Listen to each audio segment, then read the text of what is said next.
After 3 brilliant years as part of the Late Night Linux family, Linux Matters is becoming an independent podcast. We're incredibly grateful to Joe for his support in launching and producing the show. It wouldn't exist without him. As Linux Matters has evolved, we've decided we want the creative freedom that being an independent production allows. You'll still find us at linuxmatters.sh with the same great content you'd expect. But we'll no longer be appearing in the Late Night Linux Patreon, or their all episodes feed, or their YouTube channel. This is our last show as part of the Late Night Linux family. Thank you all for your support, and here's to the next chapter. You may remember I used to have a newsletter, and it was called Popey's Newsletter, and then it was no more, and now I'm going to revive it again. I hear it's what all the cool kids are doing these days. Yes, and maybe even before I started it a year ago or more, however long ago it was I started it. The last post in the archive is 4th of October 2024, so it's nearly a year, well, over a year since the last post, and I thought, yeah, I'm going to have another go at this. And it was actually someone in the office that triggered me to go and have a look at it again. We've got an author, a journalist who works for us writing articles for our blog. And he only works for us part-time. And some of the other time he writes articles for other organizations. And he also has a newsletter, he told me. And I then rocked back in my chair and said, oh, I used to have a newsletter. Oh, when was that? Well, last year. And then I remembered that I'd shut it down in November time last year. I was having a bad time and I shut it down and I couldn't, it was just too much going on. So, I looked at it again and you may remember I was using a piece of software called ListMonk, M-O-N-K. And it's a single Go binary, open source, and it is pretty good. And they do updates, and there have been a bunch of updates since I last touched it. So what's new and interesting? Well, one thing that's new and interesting is they've added support for captchas, because it turns out when you put a public facing form on the internet that allows people to put an email address in, bots put email addresses in. Yes. And you end up with, well, in my case, you end up with a whole bunch of subscribers to your mailing list who are not genuine people, but also you get a whole load of emails going out from your system in order to get them to verify that the email address exists. And part of the byproduct of that, dear listener, is that it eats up all your allowance when there's lots of them. Right. So that wasn't good. So I shut it down again and forgot about it for a week or so. And then I thought, no, I'm going to sort this out. So I did a bit of digging around, and the support for captchas in ListMonk is okay. But actually it turns out in the most recent version, I think they've removed it completely and they recommend not using it at all. And I found an issue in their GitHub where other people have had success with a completely different tool that's not a captcha, as in not one of those things where you have to do a puzzle. You don't have to identify bicycles or motorcycles or buses or crosswalks or whatever it is they make you look at. I'm sure that's how, we've trained these AI models on how to do image analysis, us identifying bicycles and water hydrants. It's actually real time. It's not training anything. Yeah, there's somebody else on the other side of the world who's trying to log into something and you're helping them. No, what I've started using is Cloudflare Turnstile, which a few people have raved about.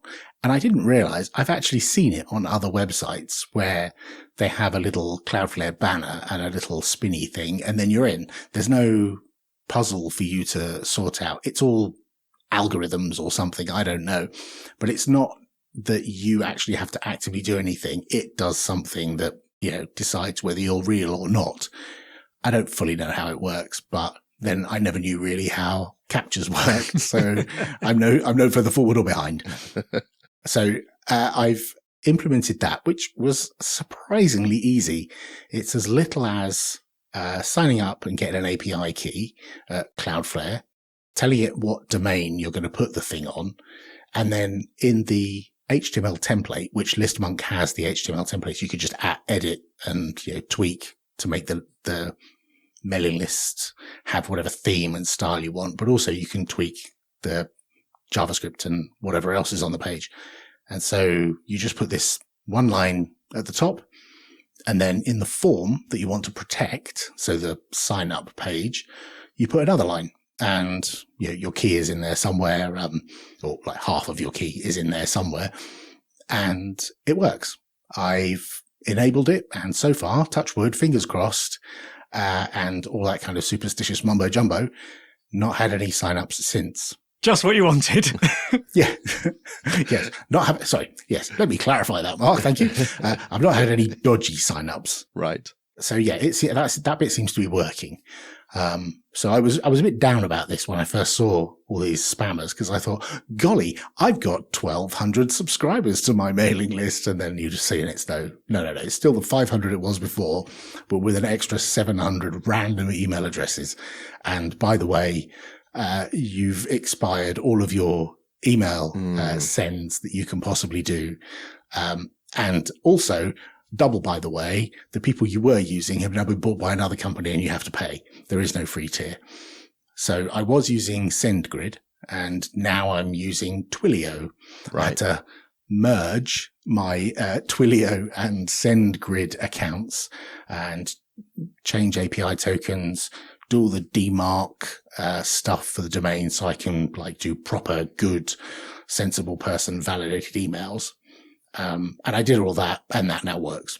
So does ListMonk have a selection of supported email sending providers? Yeah, I mean, basically it's SMTP. Okay. And so there are APIs for some of these email sending services, and certainly Twilio has a web API, but they also have a, in inverted commas, legacy SMTP gateway. And you just put in the username and your special API key and SSL port and all that kind of stuff, and it can send mail. So I've been through that SendGrid Twilio dance recently myself as well, and I moved a bunch of my transactional email services to, it's either Mailgun or MailJet. I think they're both the same organization that merged at some point. And for one of my projects, I have to pay because it's just too much. But for all my other little personal projects, their free tier is very generous, and I've just been able to use their free tier. So you might want to look at that in slow time. Yes, I probably will look at other options. In fact, one of the things that ListMonk supports is multiple ways to send, because for people who are sending very high volumes, especially those where certain email sending providers are optimized for one particular target, or rather not optimized for one particular target. So, for example, one provider might be commonly blacklisted on Outlook, where another provider might be commonly blacklisted on Gmail. And so often you would have multiple listed in ListMonk, and then you can actually get it to filter and send some through one method and some through another method, and actually also rate limit how many it sends so that it doesn't trigger, problems at the other end. So that's something I had to play with and learn. And it's another, thing to educate myself, but it works. So far I've been able to send myself test emails. I had to go through as I mentioned just now, the DNS DMARC stuff so that it didn't say in the inbox, it doesn't get marked as spam for one thing. And secondly, it didn't show up as from Popia newsletters or whatever, brackets via SendGrid. It actually just says from Popey newsletters or whatever. Now, I haven't actually sent any yet. I've just been doing tests. The two things I need to decide now is what content's going to go in there. It used to be there were 3 sections: create, consume, comment, which was things I've created, things I've watched or listened to, and then, just freeform me rambling about something. And sometimes other sections as well. I need to decide whether I want to do that or something else, but I also need to decide the theme. And it was very fixed font, very need to know ntk.net, if you know, you know, and beta style newsletter. It's not very flashy looking. Maybe I'll change that. I don't know. We shall see. Well, given it's been a year, I think you've got 24 podcast episodes in your create section. And I know you've written a bunch of software. I mean, Nerdy Day Trips has happened since then. So this is true. I actually started writing a little script that would scrape GitHub and find all the commits I'd made in the last year. I thought, no, I'm not going to subject anyone to a robot output of all the things I've done. But it's something that I enjoy doing, and I'm going to think carefully about the format, the theme, and what I'm going to put in there, and then start sending them. So if people want to sign up to my newsletter, they can do, and look forward to new missives in your inbox. The link will be in the show notes. A few episodes ago, I was lamenting my poor life choices, choosing a MacBook for work, and my friend in the IT department at work has done the business, and I had a Framework 16 turn up. So MacBook away, Framework 16 ahoy. I have to say, I was in the office when you brought that in Basingstoke, and it was like flies round something smelly when you pulled that out. There were like nerds and nerd adjunct people coming over and having a look and going, "Oh, you've got to build it yourself. What's all this? It comes in bits," like, all that kind of stuff. It was jolly good fun. It was good fun. Made more fun by the fact that I refused to look at any manuals. Yes, and then you were like, well, where does this go? And where does this go? Where's my SSD? I think were some of the words you uttered. Yeah, I did, because I didn't look through the box thoroughly enough. I didn't anticipate that I was going to have to build the thing, but that was all fun, right? It's like, Lego for grown-ups, isn't it? That sort of thing. So you'll find Lego for grown-ups is Lego. Well, that too. It's a different, all right, Meccano for expensive Lego, yeah, more yeah, expensive exactly. Lego. Sorry, carry on. Anyway, it was lots of fun. I've put it all together. And of course, now I have to configure this thing for work. And work have a bunch of security policies about the devices that you use and how they're configured. And if you elect to use their Linux as your operating system, the first policy requirement is encrypted disks. Mm-hmm. And I thought to myself, you know what? I've been doing encrypted disks the same way since as long as I can remember I've been doing encrypted disks. I wonder if there's a different way to do encrypted disks that complies with our security policies. You mean you've been doing encrypted disks in a way that works for a long time, and now you thought, I know, let's push the boat out and do something that maybe doesn't work? No, I thought to myself, things must have changed in the intervening years. Let's go and research what's changed and what my options might be. And obviously, some of the options haven't changed. Like if you're using one of the sort of fully supported in the kernel Linux file systems that doesn't have native disk encryption, then Lux is where you get your encryption piece from. But what I was also trying to do was sort of simplify my disk encryption setup, because I've always found that having that LVM in the mix was kind of like an extra bit of faff that I didn't feel needed to be there. And I'm right about that, as it turns out. And only because a little while ago I talked about a project I created called Nothing But Nix that did all sorts of dastardly things in GitHub runners to create a massive Nix volume on the GitHub runner VMs. And I was using ButterFS in order to create that file system. So I'd learned something about the way that ButterFS can work across volumes to create like striped arrays of mismatched sizes. So I thought to myself, let's do some of that. So what I've actually ended up doing is just having an encryption strategy, which is Lux directly on the disks to do the encryption piece, and then ButterFS directly over the top of those Lux volumes. You're speaking in plurals here. Yes. Does that mean you've got two disks and you're doing some kind of, in inverted commas, RAID 1 or something? Yes, that's exactly what I'm doing. So I have two drives. I was provided one by work, but I had another one, and I thought, well, there's two slots in this here laptop, so let's have some fun. So there's a 1 terabyte SSD and a 2 terabyte SSD. And those both have a Lux volume created over the top of them of 1 and 2 terabytes each. And then the way that ButterFS works is you can just say, right, I'm going to create this volume, a ButterFS volume, and I'm going to create a bit of it here on this block device, which happens to be the Lux scripted device, and the other bit over here, which is on a different Lux scripted device on a different drive. Of a different capacity. And combining the capacity, so I now have a 3 terabyte ButterFS volume.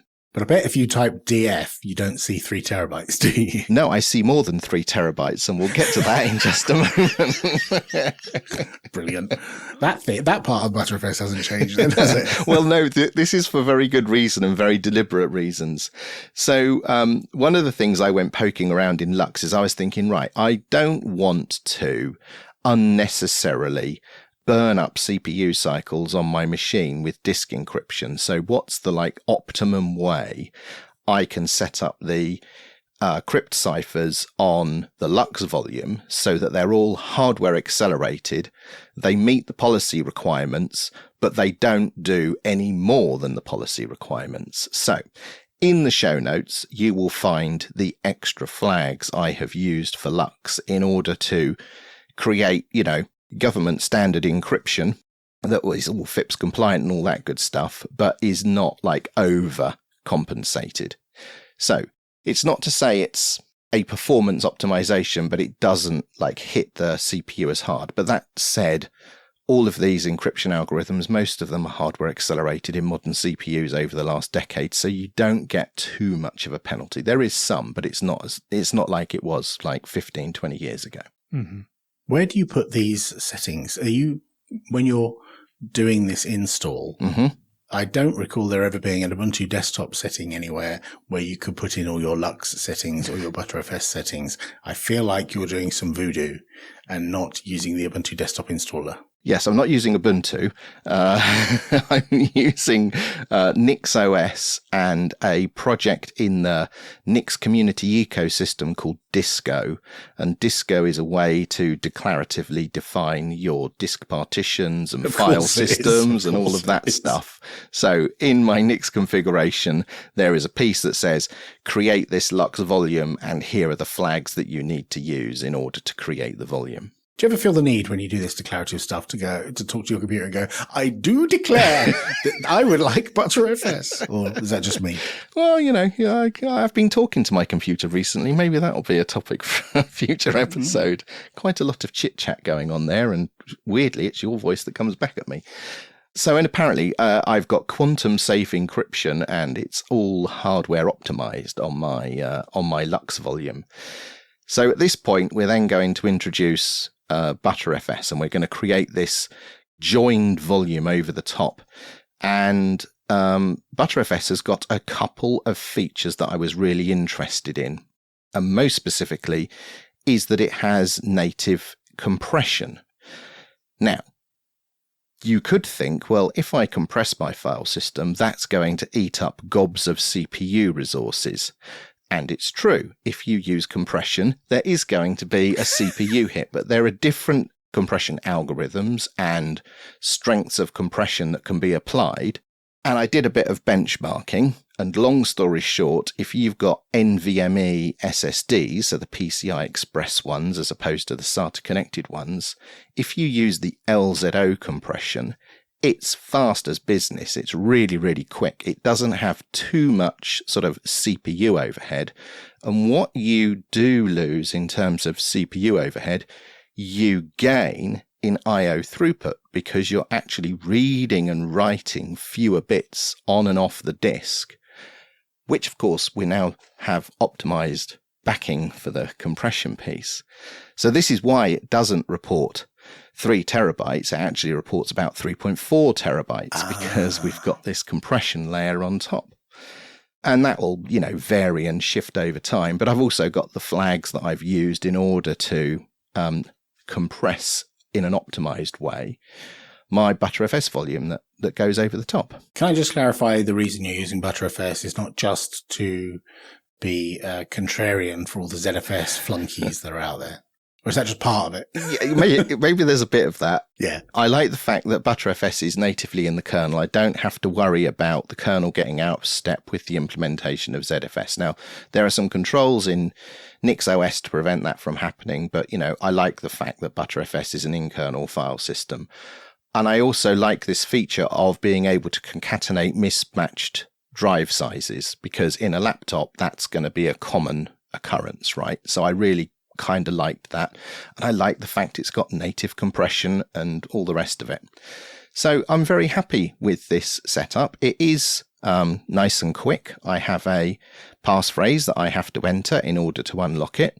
I've also experimented with using my YubiKey as the mechanism by which it unlocks. I need to do more research there, because what I have to do there is it actually needs to unlock each drive, because it was enrolled with like 2 different touches of the device, and because they rotate, it can't use the one it just used to unlock it, because they've changed, all that sort of nonsense. Can you get 2 keys, put one in each side, and like do the war games thing of turn the key, sir? I suppose, would that work? I don't know.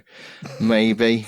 So I'm looking into doing the YubiKey thing in a bit more of an exotic way. And the other thing I experimented with, which was kind of fun, but also massively impractical for a laptop, is I've got a Stream Deck, one of those push button things that you use for switching scenes in OBS, but I've got the mini one with just 6 buttons. So with a little bit of init RAM disk magic, I loaded the UDEV rules to identify that device and put a simple program in with a 6-digit layout. And when it asks you to unlock, you can actually type in a 6-digit pin on the Stream Deck in order to unlock the drives, which not practical for a laptop, but I might be doing that for my server downstairs in the garage, because I thought that would be a much more fun way to unlock disks on a server. We love to get your feedback via email, show@linuxmatters.sh, or you can chat with us and other listeners in our Telegram group. All the details are at linuxmatters.sh/contact. I have been testing out a new tool for Moodle development. Okay. Does that mean a new IDE? Well, no, it's part of an existing IDE, let's say. So the main IDE I use for Moodle development is PHP Storm, which is the JetBrains IDE based on IntelliJ IDEA, but with extra bits for working with PHP projects.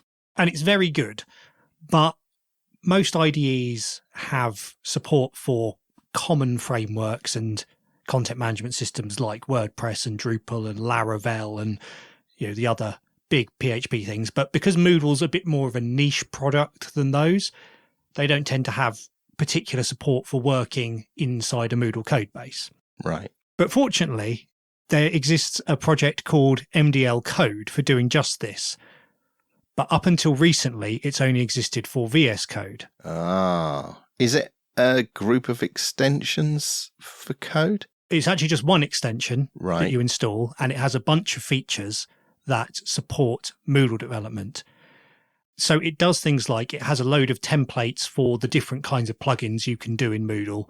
And also within each plugin, it knows the kind of common files that exist for doing things like, this is the file where you define your user permissions, and this is the file where you define your database tables. And so you can say, give me one of those files, and it will give it to you with all of the right bits sort of pre-filled and ready for you to hack on. But the other really nice thing it does, which is something that's always bugged me, is it helps you out with language strings. So normally when you put a language string in Moodle somewhere in the interface, you want some text, you put in an identifier for the string and the component of the system it comes from. And then in another file, you have to define that string. And what always happens is you mistype it somewhere. You either get the component wrong or you get the name of the string wrong. And then it's not until you actually load up the page and then you get a bunch of errors appearing and a bunch of placeholders and you think, where have I gone wrong? But what MDL Code will do is as you're typing, it will say, aha, I know which component you said that string's from. I know where the file for those strings are, and I'm going to tell you whether that string exists yet or not. So is this some kind of language server specific to Moodle that it's got? No, it kind of hooks into the stuff in PHP Storm as far as I'm aware. Now, this is the bit I love about this, because I went and tried to make this a while ago. That's desperate. I found the process of making IntelliJ plugins and PHP Storm plugins in particular completely inscrutable.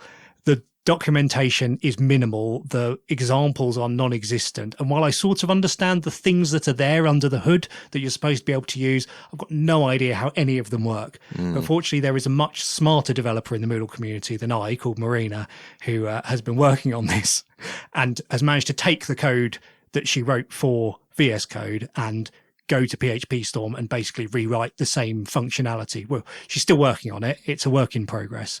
But I've just been using it this week to generate a plugin skeleton and use all of its features that it's got so far to speed up and ease my development process a bit. And I've been very happy. Is there no way, I mean, this is like separate to that tool, which seems like it solves the problem for you.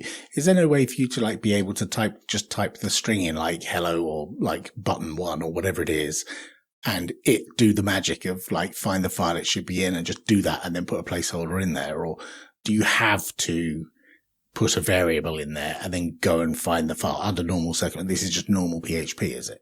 Well, so the way that it works in Moodle is you either have a function called getString or an object called langString, which will lazy load it. But that's basically how you do it. There's no, well, you could presumably write a different thing, which you type a string and you say, turn this into a langString, and it does it that way. Right.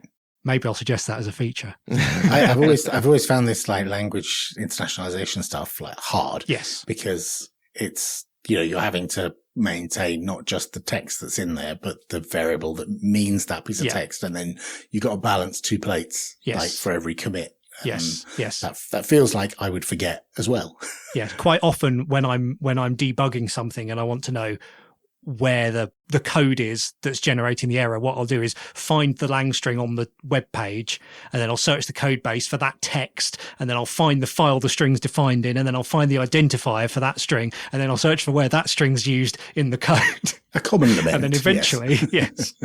You've just described, I think, the answer to the question I had in mind, which is what's the quality of life improvement that you're experiencing with this? But I think that adequately describes it. Is there anything else that has made you give you the warm and fuzzies about this new discovery?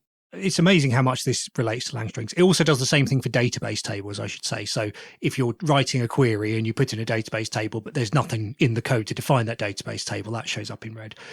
But also when you're adding a new langstring, the convention is that everything's supposed to be sorted alphabetically in each file, which of course, historically, they never are. Mm-hmm. And then you think, oh, well, now they're not in the right order. Should I put one where it should be? Or, but yeah, there is a plus button, which will put it in the right place. Nice. Are you going to be that guy that files those pull requests, which is chore, order alphabetically? One day, maybe.